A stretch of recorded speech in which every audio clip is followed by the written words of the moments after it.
Okay, you did it. You finally found a store that has Riftbound packs in stock. You picked up as many as you could, you busted them all, you sorted through what you got. Yeah, awesome. But but now what?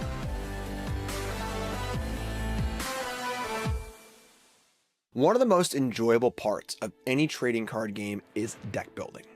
It allows you to craft a game experience that matches what makes you happy, be it a certain playstyle or a certain character you want to connect with. However, it can also be very daunting as well, especially for a game as new as Riftbound is. How many units should I include? What types and how many different spells should I play? What battlefields best suit my strategy? How many of each rune should I have in my rune deck? These are questions that even seasoned players will need to ask themselves when they start to build a deck, but can be extra challenging if you're out here trying to build your first deck. Today, here at Arcane Academy, we'll be going over what actually makes up a Riftbound deck, and what you can do to make sure you have a great experience playing. We'll start with the different parts of a deck, and then move on to the strategy of building your main deck.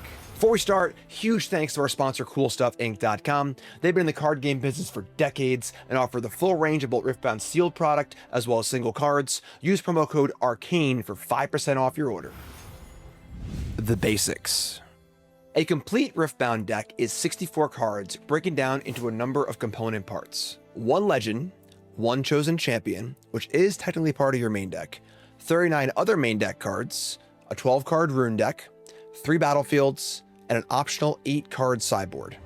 Your legend card is the most important card in your deck as it defines the color and theme of your deck. Looking at Volibear, the Relentless Storm, we see a Volibear deck can only play cards that are Fury, that's red, and Body, that's orange. Furthermore, Volibear's ability allows for you to channel an additional rune whenever you play a Mighty unit, that's a unit with 5 or more might. Even without seeing a single additional card in a Volibear deck, we can surmise the core concept of what Volibear wants to do, to ramp runes up quickly and play huge units. Next up is our chosen champion. Technically, your chosen champion is part of your main deck, but more on that in a minute. Your chosen champion is a champion unit that matches the type of your legend. Each Origins legend has 2 corresponding champion units, one for each color of the legend. This means there's a Body or orange Volibear, Volibear Imposing, and a Fury or red Volibear, Volibear Furious. At the start of each game, you may select one of these champion units as your chosen champion, meaning it starts the game on the table face up next to your legend, and will be out and available to play from the start of the game as if it was in your hand. For you Magic players out there, this is somewhat similar to a commander, but there are no additional rules about returning to the command zone or replaying or anything else. Once you've played your chosen champion, it acts like any other card in the game and will go to your trash if it's removed. It's also important to note there is no restriction on having multiple copies of a character in play. You can have 2 Jinx Demolitionist and 1 Jinx Rebel in play with no issue. In between games, you may swap your chosen champion, and your chosen champion cards are technically part of your main deck. The core of your deck is your main deck, which is the deck of cards you'll be drawing from and playing. It is technically 40 cards as your chosen champion is a part of your main deck until you start a game and select it off to the side. Your main deck will contain all of the units, spells, and gear you plan on using to achieve victory. You may play up to 3 copies of any one card in your deck, and you will often want to max out on your best cards so you draw them more often. We'll do more on the main deck a bit later, as this is where the majority of your deck building strategy will come into play. Runes are a source of energy and power in Riftbound, allowing you to play your cards.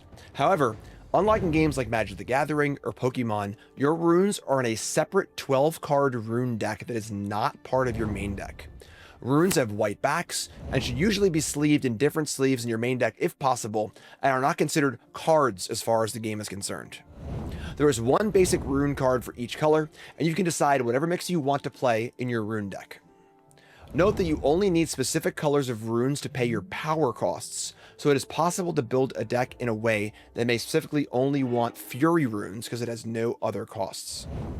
For example, one of the ways to build Jinx is to be mono Fury or mono red, not bothering with any cards that have a Chaos or purple rune cost.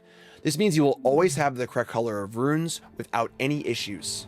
You may still play Chaos cards like Traveling Merchant, Scrap Heap, or Gust in this deck, But without having any chaos power costs, you don't actually need to have chaos runes in your rune deck. Volibear usually has more body cards than fury cards, so something like 7 body runes and 5 fury runes is a reasonable split. Your goal here is to look at all the cards in your deck that have a power cost and apply a ratio similar to that to your rune split. When in doubt, going 6/6 is usually a safe bet. 3 battlefields. One of the most interesting aspects to both Riftbound gameplay and deck building is the battlefields you and your opponent will contest to score points and win the game. When you are deck building, you will select 3 battlefields that best suit your strategy. In a best of 1 game, you will choose one at random, and in a best of 3 match, you'll be able to select them in whatever order you choose, not playing the same battlefield twice. Battlefields have a huge impact on the texture of the game, so choosing ones that are not only good for your strategy, but also won't help your opponent out is key.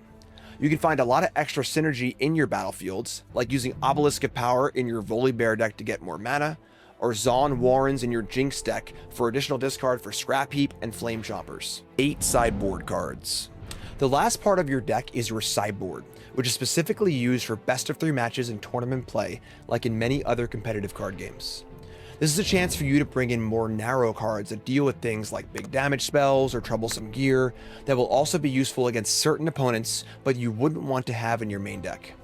It's also a place to shore up your weaknesses, like bringing in a big late game card like Dr. Mundo against decks that are trying to remove all of your units. Your main deck: units, spells, and gear. Most of your deck building focus will be on your main deck, where you'll have your units, your spells, and your gear. Thematically, your cards will follow your legend, both in color as well as what they're trying to do, but there are a number of important heuristics to follow. Units. Units are by far the most important card type in Riftbound because of how the game is structured.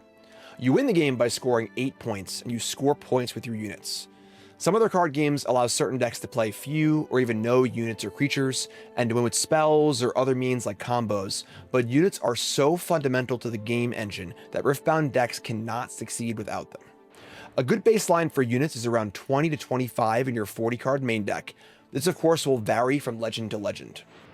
Aside from having enough units, you're also going to need to make sure you follow a good energy curve, meaning you're going to want a good spread of costs across all of your units. You don't want to be in a spot where you have nothing to play in the early game because you have too many expensive units, or not enough punch in the late game because all you have is small cheap units. Your 2 energy units, or 2-drops, are one of the most important parts of your deck, as you really want to have a play on turn 1. Without a turn 1 play, you risk falling behind, both in scoring your own points as well as defending your opponent from scoring. Prioritize 2-drops with good abilities like Traveling Merchant, good keywords like Stalwart Poro, or the ability to be useful later in the game like Pit Rookie. When deck building, the minimum amount of 2-drops you can play is 6, as you need to have a very good reason to have less than 6 turn 1 plays in your deck, and you can go as high as 9 or more as long as they scale decently well into the mid and late game. Otherwise, you're going to want to fill out the rest of your energy curve with a variety of differently costed units. Remember, you get 2 runes every turn, so when you see a 6 energy or even an 8 energy unit, don't feel like it's too much of a cost. You're going to want some very expensive powerful cards like this to help you win the late game. Be aware that whatever the energy cost is of your chosen champion, you can go lighter on other units of that cost because you will always have access to it in the champion zone. Kaisa decks don't need to play any other 4-drops because they will always have access to Kaisa Survivor, and so on. Spells. While your units are doing the heavy lifting, it is often your spells that will be the true catalyst in victory or defeat. Because of how unit and combat focused Riftbound is, combat tricks are often excellent. Small tricks that draw a card like Stupefy and Discipline are superb, and even bigger spells like Primal Strength are much better than they look. Direct unit removal in Riftbound is less potent than in other similar games, often costing power, only dealing smaller amounts of damage, and often being limited to units at battlefields. This doesn't mean that removal doesn't have a place, but these limitations mean you should be using your removal supplementally rather than as a main plan. Very often, combat tricks will accomplish the same task you're trying to accomplish with a removal spell, but will also leave you with units in play. You can fit a good number of cheap spells into your deck, but make sure they have a purpose and aren't too power intensive. You'll want to have a few bigger spells as well, but be aware of their conditional nature. Gear. Gear are by far the most finicky card type in the game, and the most likely to get you in trouble in deck building. There are some very powerful gear, Cards like Dazzling Aurora and Baited Hook are powerful enough to base an entire deck around, providing you with an engine capable of taking over the game. But for the most part, gear often ends up being far too situational to really want much of.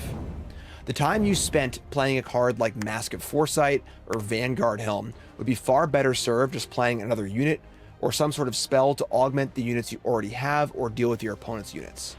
Ask yourself if you're really getting your money's worth on any gear you put in your deck and make sure it has a clear purpose. Putting it all together. So, when it comes down to it, you're going to have your 40 card main deck that includes 20 to 25 units, 6 to 9-ish, which costs 2 energy, 2 to 4-ish, which costs 6 or more energy, and at least one of your chosen champion. 10 to 15 spells, mostly combat tricks and removal, with a few bigger spells to break open the late game, and 3 to 6 gear, only high impact gear that facilitates your strategy, or a few specific gear that serve a very clear purpose, as well as the rest of your deck. 1 legend card, which is of course the core of everything that you're doing, 12 rune cards, a proper mix based on the power costs in your deck, 3 battlefields, catered to the themes and the strategies of your deck, and 8 sideboard cards specifically chosen to solve problems you expect in a tournament metagame. How you build around each specific legend will have more nuance than this general guide, but this is a great baseline to build off of. And if you want to know how to build around each legend, you're in luck, because here at Arcane Academy, we'll be making a video for every single legend in Origins. So make sure to subscribe to the channel, leave a like, leave a comment with any thoughts or questions, show some love, and thanks for watching.